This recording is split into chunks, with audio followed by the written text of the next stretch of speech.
Everyone, my name is प्रशांत और इस video में हम देखने वाले हैं चैप्टर 2 पॉलिनोमियल्स की एक्सरसाइज 2.1। यहाँ पे हम फर्स्ट एक्सरसाइज स्टार्ट कर रहे हैं इस वीडियो में। क्वेश्चन 1 क्या है?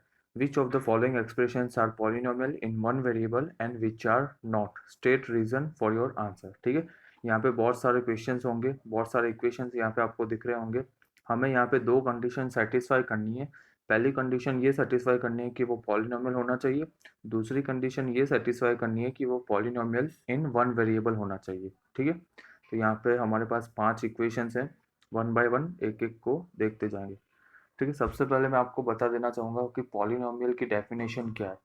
पॉलिनोमियल की डेफिनेशन में हमने पढ़ा था कि आपका जो भी इक्वेशन है उसमें जितने भी वेरिएबल है उन सभी वेरिएबल की पावर होल नंबर होनी चाहिए। ठीक है, अगर वो पावर होल नंबर नहीं है तो वो पॉलिनोमियल नहीं कहलाएगा। ठीक है, यहाँ पे आप देखोगे ये फर्स्ट इक्वेशन में आप देखोगे यहाँ पे x की पावर 2 है। सेकंड टर्म देखोगे उसमें x की पावर 1 है और लास्ट टर्म 7 है। ठीक है, एक ये कांस्टेंट टर्म है तो कांस्टेंट को आप ऐसे भी लिख सकते हो x रेज टू 0। ठीक है, तो ये लास्ट वाला टर्म है।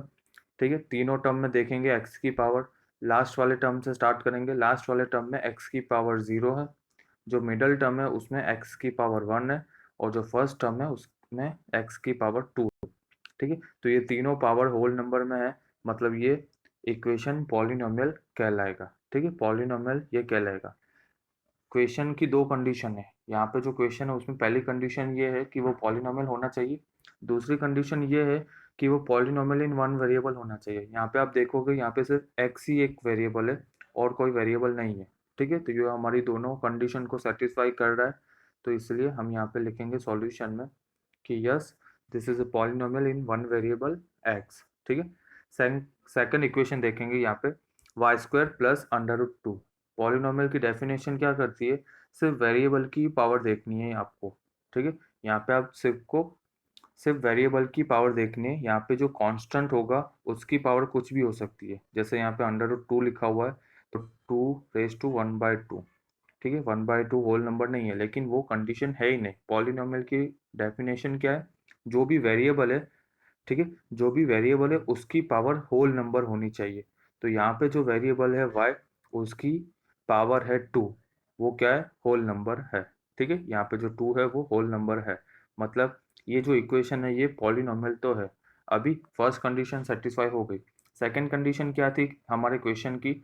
कि वो पॉलिनोमियल इन वन वेरिएबल होना चाहिए। तो यहाँ पे ये पॉलिनोमियल इन वन वेरिएबल है, यहाँ पे सिर्फ y वेरिएबल है और कोई वेरिएबल नहीं है।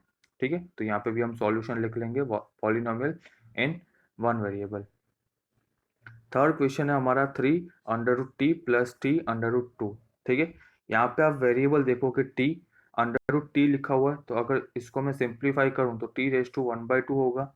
ठीक है, अभी पॉलिनोमियल की डेफिनेशन क्या कहती है? वेरिएबल की पावर होल नंबर होनी चाहिए और यहाँ पे जो 1/2 है वो होल नंबर नहीं होता है, मतलब ये जो हमारा थर्ड इक्वेशन है वो पॉलिनोमियल नहीं है। तो यहाँ पे सिंपली हम सॉल्यूशन में लिख लेंगे it is not a polynomial as power of t in √t is not whole number. ठीक है, फोर्थ क्वेश्चन हम देखेंगे।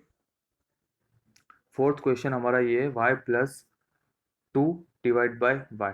ठीक है, जो भी आपको इक्वेशन देंगे उसको आपको पहले सॉल्व करना है। अगर यहाँ पे इस इक्वेशन को मैं सॉल्व करूँ तो यहाँ पे y डिनोमिनेटर में, अगर मुझे न्यूमरेटर में लिखना है तो मैं क्या लिखूंगा? 2 × y⁻⁻1। अभी यहाँ पे ये फर्स्ट टर्म है उसकी पावर 1 है। ठीक, ये भी मैंने बताया था अगर इक्वेशन में पावर नहीं है, अगर ऊपर पावर कुछ नहीं है तो हमें 1 एज्यूम करना है। ठीक है, और ये सिंपली 1 ही है यहाँ पे। और यहाँ पे जो दूसरा टर्म है वहाँ पे अभी पावर क्या हो रही है? -1, और ये -1 होल नंबर में नहीं आता, मतलब ये भी हमारा जो ये फोर्थ इक्वेशन है वो पॉलिनोमियल में नहीं आएगा, क्योंकि यहाँ पे सेकेंड टर्म -1 है और -1 होल नंबर में नहीं आता। ठीक है, फिफ्थ क्वेश्चन देखते हैं हमारा। फिफ्थ क्वेश्चन यहाँ पे x⁻10 y⁻3 एंड t⁻50। ठीक है, यहाँ पे तीनों टर्म की पावर देख लेते हैं। फर्स्ट टर्म की पावर है 10, सेकेंड टर्म की पावर है 3 एंड थर्ड टर्म की पावर है 50। ये तीनों नंबर्स होल नंबर में आते हैं। ठीक है, तो ये पॉलिनोमियल तो है। ठीक है, ये इक्वेशन पॉलिनोमियल तो है, लेकिन हमारी कंडीशन क्या है? पॉलिनोमियल भी होना चाहिए और दूसरी कंडीशन हमारी ये है कि पॉलिनोमियल इन वन वेरिएबल होना चाहिए। लेकिन यहाँ पे तो क्या हो रहा है, एक्स भी एक वेरिएबल है, वाई भी एक वेरिएबल है और टी भी एक वेरिएबल है। तो इसमें हम कैसे सॉल्यूशन लिखेंगे, it is a variable, it is a not polynomial in one variable but it is a polynomial in three variable. ठीक है, ये एक वेरिएबल में पॉलिनोमियल नहीं है, लेकिन ये क्या है, पॉलिनोमियल इन थ्री वेरिएबल। ठीक है, ये हमारा फर्स्ट क्वेश्चन यहाँ पे खत्म होता है। क्वेश्चन 2 यहाँ पे हम देखेंगे, right the coefficient of x square in each of the following cases. ठीक है, यहाँ पे आपको चार इक्वेशन दी है, सब में आपको एक्स स्क्वायर का कोएफिशिएंट देखना है। ठीक है, कोएफिशिएंट क्या होता है, जो भी वेरिएबल के आगे एक नंबर लिखा होता है, अगर कुछ नहीं है तो हम वहाँ पे वन एज्यूम करेंगे। ठीक है, जो भी वेरिएबल होता है उसके आगे कुछ नंबर लिखे होते हैं, जैसे अगर यहाँ पे मैं लिख रहा हूँ 5x², तो यहाँ पे 5 एक कोएफिशिएंट कहलाता है। ठीक है, तो यहाँ पे चार इक्वेशन दिए हैं, उसमें से हमें कोएफिशिएंट फाइंड आउट करना है। ठीक है, यहाँ पे आप फर्स्ट क्वेश्चन देखोगे 2 + x² + x। ठीक है, एक और चीज आपको ध्यान रखनी है, जब भी आप कोएफिशिएंट लिखोगे तो उसकी साइन के साथ लिखना है। अभी यहाँ पे क्वेश्चन क्या है, right the coefficient of x²। ठीक है, तो ये रहा x², तो x² के आगे एक नंबर लिखा होगा, यहाँ पे कुछ नहीं है तो मैं क्या एज्यूम करूंगा, वन एज्यूम करूंगा। अभी यहाँ पे साइन कौन सी है, प्लस की साइन है, तो मैं यहाँ पे कंपलसरी लिख दूंगा कि यहाँ पे जो फर्स्ट इक्वेशन है उसका जो कोएफिशिएंट होगा वो होगा +1। ठीक है, सेकेंड इक्वेशन आप देखोगे 2 - x² + x³। ठीक है, यहाँ पे आप देखोगे x² का कोएफिशिएंट, यहाँ पे भी कुछ नहीं लिखा हुआ तो मैं वन एज्यूम करूंगा। ठीक है, और मैंने क्या बोला था कि साइन के साथ आपको वैल्यू लेनी है, तो यहाँ पे साइन के साथ वैल्यू का आंसर क्या होगा, -1। तो यहाँ पे सेकेंड में कोएफिशिएंट का आंसर हो जाएगा -1। थर्ड इक्वेशन अगर आप देखोगे तो यहाँ पे लिखा हुआ है, ओके, थर्ड इक्वेशन यहाँ पे लिखा हुआ है π/2 x² + x। ठीक है, तो यहाँ पे कोएफिशिएंट का मीनिंग क्या होता है, x² के आगे एक नंबर लिखा होता है, तो सिंपली यहाँ पे π/2 लिखा हुआ है, तो कोएफिशिएंट का आंसर हो जाएगा π/2। ठीक है, फोर्थ इक्वेशन यहाँ पे है √2x - 1। ठीक है, हमारा क्वेश्चन क्या है, right the coefficient of x²। अभी यहाँ पे तो x² का टर्म ही नहीं है, ये इक्वेशन में x² का टर्म ही नहीं है, तो उसका कोएफिशिएंट होगा ही नहीं, तो सिंपली हम लिख देंगे 0। ठीक है, यहाँ पे वन बाय वन सबके आंसर आ रहे हैं, second solution, first solution, third solution and fourth solution. Third question देखते हैं, give one example each of binomial of degree 35 and a monomial of 100 degree. ठीक है, सबसे पहले मैं आपको बता दूं डिग्री का मीनिंग क्या होता है, पूरे इक्वेशन में जिसकी पावर हाईएस्ट होती है वही हमारा होता है डिग्री। ठीक है, और यहाँ पे जो बाइनोमियल वर्ड लिखा हुआ है उसका मीनिंग क्या होता है, जिस इक्वेशन में दो टर्म्स होते हैं। ठीक है, एक टर्म फिर प्लस माइनस करके कोई दूसरा टर्म, जिस इक्वेशन में दो टर्म होते हैं उसको हम बोलते हैं बाइनोमियल। आपको क्या यहाँ पे करना है, डिग्री 35 हो ऐसा कोई भी बाइनोमियल टर्म लिखना है। ठीक है, तो यहाँ पे मैं लिख रहा हूँ x⁵35 + 7। ठीक है, ये भी फर्स्ट टर्म हो गया, ये सेकंड टर्म हो गया, दो टर्म हो गए, मतलब बाइनोमियल कंडीशन सेटिस्फाई हो गई। और क्या चाहिए, डिग्री 35 चाहिए, तो यहाँ पे आप देख सकते हो डिग्री 35 है। ठीक है, यहाँ पे आप 7x भी लिख सकते हो, x⁻10 भी लिख सकते हो। सिर्फ एक ही चीज़ आपको ध्यान रखनी है, ये 35 से कम होना चाहिए। अगर 35 से ज़्यादा आपने यहाँ पे लिख दिया तो फिर वो डिग्री 35 नहीं रहेगी। सेकंड क्वेश्चन क्या है, मोनोमियल हमें चाहिए डिग्री 100 का। अभी मोनोमियल यानी एक ही टर्म होगा। ठीक है, तो यहाँ पे मैं वेरिएबल ले रहा हूँ t, और डिग्री कौन सी चाहिए मुझे, 100, तो मैं यहाँ पे 100 लिख दे रहा हूँ। आप कोई भी वेरिएबल लिख सकते हो, y⁻100 लिख सकते हो, x⁻100 लिख सकते हो। ठीक है, ऐसी कोई कंपलसरी बात नहीं है कि मैंने t लिखा हुआ है तो आपको भी t लिखना है। ठीक है, यहाँ पे सॉल्यूशन देख लेते हैं, बाइनोमियल का सॉल्यूशन क्या होगा, x⁻35 + 2, और मोनोमियल में आप कोई भी एक वेरिएबल ले लोगे और उसकी पावर 100 लिख दोगे। फोर्थ क्वेश्चन यहाँ पे है, right the degree of each of the following polynomials. ठीक है, यहाँ पे आपको चार पॉलिनोमियल्स दिख रहे हैं। ठीक है, यहाँ पे आपको क्वेश्चन क्या है, डिग्री फाइंड करनी है। तो डिग्री की डेफिनेशन मैंने थियरी वाले पोर्शन में आपको अच्छे से समझाया हुआ है, पहले थियरी वाले सारे वीडियोस देख लीजिए, फिर ही इस वीडियो को स्टार्ट कीजिए। ठीक है, हम एक बार क्विक रिवीजन कर लेते हैं। डिग्री क्या होता है?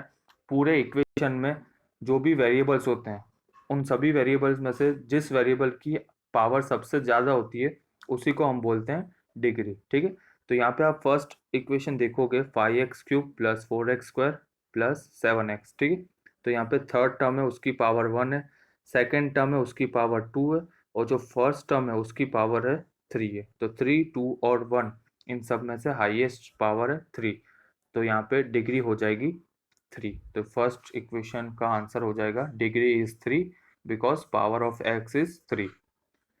सेकंड इक्वेशन आप देखोगे 4 - y², तो यहाँ पे सिर्फ एक ही वेरिएबल है y। ठीक है, और उसकी पावर क्या है 2, तो यही हाईएस्ट हो जाएगी, तो यहाँ पे हम लिख देंगे डिग्री इज 2। ठीक है, इस क्वेश्चन का आंसर हो जाएगा degree is equal to 2। Third question आप देखोगे 5t - √7। ठीक है, डिग्री में भी एक ही कंडीशन है, सिर्फ वेरिएबल को ही देखना है और किसी को देखना नहीं है, कांस्टेंट टर्म को नहीं देखना है। यहाँ पे वेरिएबल क्या है, टी फॉर्म में वेरिएबल है और टी की पावर में कुछ नहीं लिखा, तो हम क्या एज्यूम करते हैं, 1 एज्यूम करते हैं। तो यहाँ पे हाईएस्ट पावर यही दिख रहा है, तो इसकी डिग्री हो जाएगी 1। अभी ये जो लास्ट क्वेश्चन है वो थोड़ा समझने जैसा है। ठीक है, यहाँ पे लिखा हुआ है 3, तो 3 तो एक कांस्टेंट टर्म है, और थियरी वाले पोर्शन में मैंने अच्छे से समझाया है कि कांस्टेंट टर्म हो तो उसको कैसे लिखते हैं। ठीक है, ये 3 है तो 3 को मैं क्या लिख सकता हूँ, 3 × x⁻0 लिख सकता हूँ। ठीक है, क्योंकि ओवरऑल आंसर तो वही हो जाएगा, 3x⁻0 मतलब 1, तो आंसर तो 3 आ रहा है। ठीक है, लेकिन मुझे डिग्री फाइंड करना है, तो पहले मैं ऐसे फॉर्म में लिख दूंगा। अभी सिंपली यहाँ पे मुझे पता चल गया x वेरिएबल है, डिग्री का डेफिनेशन क्या है, वेरिएबल की पावर देखनी है, तो यहाँ पे वेरिएबल की पावर है 0। ठीक है, और हर बार ऐसा कुछ सोचने नहीं जाना है, सिंपली आपको लिख देना है, अगर आपको कांस्टेंट टर्म दिख रहा है तो उसकी डिग्री इज इक्वल टू 0 लिख देना है। जैसे अभी कोई ऐसा क्वेश्चन आ गया कि what is the degree of 7, तो यहाँ पे 7 एक कांस्टेंट टर्म है, तो उसकी डिग्री हो जाएगी 0। यहाँ पे 1 बाय 1 सबके सॉल्यूशन अच्छे से लिखे हुए हैं। ये जो यहाँ पे स्क्रीन पे चल रही है, ये आप पीडीएफ डाउनलोड कर सकते हो डिस्क्रिप्शन में जाके। ठीक है, वहाँ पे एक लिंक दे दी है मैंने, वहाँ से आप डायरेक्टली डाउनलोड कर सकते हो। ठीक है, आगे जाते हैं। Question number 5, classify as the linear, quadratic and cubic polynomials. ठीक है, यहाँ पे बहुत सारे पॉलिनोमियल्स आपको दिए हैं, आपको क्लासीफाई करना है लीनियर और क्वाड्रेटिक एंड क्यूबिक। सबसे पहले समझ लेते हैं लीनियर क्या होता है। अगर हाईएस्ट जो भी इक्वेशन है उसकी डिग्री 1 है, डिग्री 1 है तो उसको हम बोलेंगे लीनियर। अगर डिग्री 2 है तो उसको हम बोलेंगे क्वाड्रेटिक। अगर डिग्री 3 है तो उसको हम बोलेंगे क्यूबिक। ठीक है, डिग्री से ही उसका नाम दे दिया हुआ है, डिग्री 1 तो लीनियर, डिग्री 2 तो क्वाड्रेटिक, डिग्री 3 तो हो जाएगा क्यूबिक। यहाँ पे फर्स्ट इक्वेशन आप देखोगे तो यहाँ पे x की पावर 2 है और x की पावर 1 है। ठीक है, तो डिग्री क्या हो जाएगी 2, डिग्री 2 तो उसका हमने नाम दिया है क्वाड्रेटिक। सेकेंड इक्वेशन आप देखोगे x - x³, तो यहाँ पे डिग्री 3 हो जाएगी क्योंकि हाईएस्ट पावर ही डिग्री होता है। यहाँ पे डिग्री क्या हो गई 3, तो 3 के लिए हमने नाम रखा है क्यूबिक। थर्ड इक्वेशन है y + y² + 4, यहाँ पे हाईएस्ट पावर 2 है, मतलब वही डिग्री हो जाएगी 2, तो उसका नाम है क्वाड्रेटिक। फोर्थ इक्वेशन x की पावर 1 है, तो यहाँ पे हो जाएगा लीनियर, फोर्थ का आंसर हो जाएगा लीनियर। फिफ्थ में भी आप देखोगे 3t, t की पावर 1 होगी, मतलब वो हो जाएगा लीनियर। सिक्स क्वेश्चन आप देखोगे r², r की पावर 2 है, जब भी पावर 2 होगी तो हम बोलेंगे क्वाड्रेटिक। यहाँ पे 7x³ x की पावर 3 है, तो उसको हम बोलेंगे क्यूबिक पॉलीनोमियल। ठीक है, यहाँ पे हमारी एक्सरसाइज 2.1 खत्म होती है, और इसी के साथ क्वेश्चन 5 भी यहाँ पे ख़त्म हो रहा है और एक्सरसाइज भी ख़त्म हो रही है। ये पीडीएफ आप डाउनलोड कर सकते हो, डिस्क्रिप्शन में लिंक दे दिए। नेक्स्ट वीडियो में हम देखेंगे एक्सरसाइज 2.2।